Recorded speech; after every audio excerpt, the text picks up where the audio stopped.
Hello everybody and welcome back to my channel. My name's Nicola and I blog over at thefrugalcottage.com all about budgeting, money saving, investing and lots of things in between. And my aim is to get women to be more confident with their finances, to get out of debt, budget better and to grow wealth.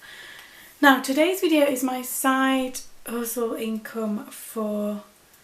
it's not for April. There's my first mistake. It's for March. My side hustle income for March. Now this video is not meant to show anything other than hopefully to inspire you, to show you that there are more ways to earn money than just your day job, and there are lots of different things that encompass making money on the side. Now I am registered as self-employed, so this is these are all kind of before tax, so I save for tax and national insurance, but hopefully this video will inspire you to maybe think about the kind of things that you could do in your spare time, because everybody has something that they can offer, a skill that they can charge for. I remember watching some of these side hustle videos back when I first started my blog, and the numbers are really inspiring, and the fact that they weren't relying on just their one source of income, and obviously especially at the moment trying to find additional sources of income is really important for quite a lot of people. So don't forget to like and subscribe and let's get started. So I have 5 different sources of income that kind of make up my side hustle income, and that the majority of that comes via my blog, so it's either linked to that or via my social media channels. I am trying to grow this, but as you can see it does vary from month to month. Some things in March are better than others. I do have a shop on my website, but as you'll see when I write this, it doesn't always mean that that converts into people buying stuff on there. So the main thing I kind of promote is my budget planner, and the reason for that is it's the one I use, so it's something that I use anyway. It's not something that I've kind of just made up. I'm kind of plonked on there without thought to that. It's something that I use month in, month out, so it's something that I would create anyway. I'm just making that available for other people to use if they want to. So the first one for me to talk about for this is I have an e-course about how to reduce your food spend. So it's all about how to reduce the money you spend on your food shop, but also to reduce waste. So it kind of helps in both circumstances. So you reduce the amount you spend in the first place, and you also make it so that you're not throwing food away, because obviously that was money spent on that. I'll leave a link below to my course if you want to check that out. I'm running an offer at the moment, which means it's just over £1 to purchase if you want to check that out. But in March, very little course sales, I made £6.88 on that. The reason for that is, although I charge in pounds, it's an American company it's hosted with, so they pay me in dollars, which is then converted into pounds, which doesn't make a lot of sense, and also it tends to be, it looks lower than it is, because obviously when I get the thing it emails me in dollars, which looks okay, and then it transfers to pounds like you're converting. It's not great, I'm not going to lie, but as I've mentioned before, I don't actively market that as much as I should do. But like I said, I'll leave a link below, plus the code that gets you that for just over £1 if you want to check that out. The next one, so I have one virtual assistant client at the moment. I was looking for more, and then everything kind of got turned on its head, and I'm now at home all the time, and I am struggling to find time for myself. So at the moment I've kind of halted the search for more VA clients. VA stands for virtual assistant, so I work for another blogger doing some admin stuff for her basically. And that paid me £120 in March. Just so happened that there are 5 weeks, which makes it slightly more than normal. I really like doing virtual assistant work. I do eventually want to scale it up and find more clients. I really enjoy that process. However, unlike some of the others, it's very much a time constraint thing. So or I charge by the hour for that. So it is fitting that in. So that is dependent on time.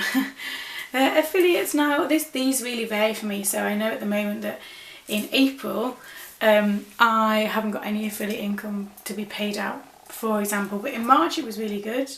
It's the biggest I've had in ages. So affiliate income is when someone clicks on a link and they either purchase something or join up for something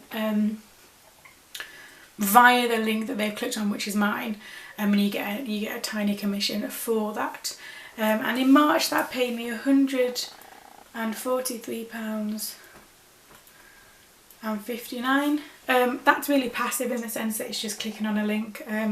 There are some UK money bloggers who make an absolute fortune out of affiliate marketing. Again, it's something that I wish I was better at, but it's not something I actively push at the same time. So it's a bit of a catch-22, so that the more things you kind of promote and push, the better your affiliate marketing should be, your affiliate income, sorry. But I'm kind of a money-saving, budgeting blogger, and I don't particularly like to promote that many things. But there we go. That's just how that works for me. Blog-wise, so I had a sponsored post paid for this month. I actually did it in February, but it was paid out in March, and that was £200, which was a great price for that. I don't get many sponsored posts, and I turn an awful lot of sponsored posts down because I don't feel that they're the right fit for me and my audience. Again, depending on your blog and your page views and whatever else, you can make a lot of money from these, but I only like to write about things that I feel that are useful and worthwhile. I get a lot of emails, for example, about wanting to do sponsored posts about kind of online casinos or gambling websites, and I always turn them down because that is it's just not relevant to what I talk about. And yeah, they pay really well, but it doesn't matter. I wouldn't ever recommend online gambling, and so why would I have a company pay me to promote that? Like, it doesn't sit right with me, so therefore I turn quite a lot of things down. £200 is good. And then the last thing, so this is what I talked about things going up and down. So in February, my product sales were £43.89, which was really good for me. This month, and it just shows you how this goes up and down. Product sales, so this is my budget planner basically, was a whole grand total of £3.99. One person bought it. But like I said, I use that anyway, so it's not like I'm making something for the sake of making it. I make the budget planner so that I can use it and then upload it in case anyone else wants to.